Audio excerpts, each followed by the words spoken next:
Nurse Paul, I'm concerned about Mr. Andrews' long-term prognosis. His condition has deteriorated significantly, and his quality of life is declining. I understand, Dr. Mihira. It's a difficult situation. We need to discuss end-of-life care options with Mr. Andrew and his family. It's important for them to understand the potential challenges ahead and make informed decisions. Should we schedule a meeting with Mr. Andrew and his family to discuss his care options? Yes, that would be a good idea. We can address their concerns and provide them with information about palliative care and hospice services. Dr. Mihira, are there any specific goals we should discuss with Mr. Andrew and his family? It's important to focus on his comfort and quality of life. We can discuss his preferences regarding pain management, nutrition, and hydration.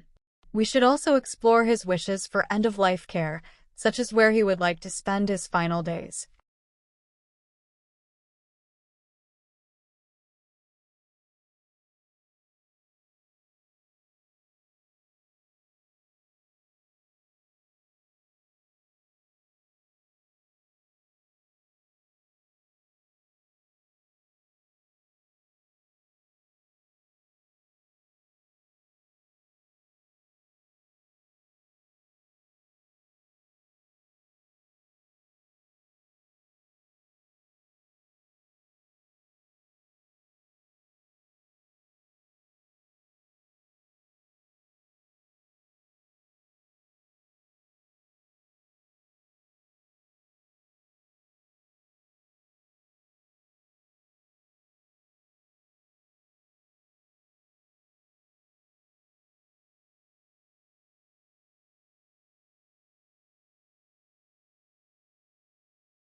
Mihira, it's completely normal to wonder what happens if something unexpected comes up during your preoperative checks.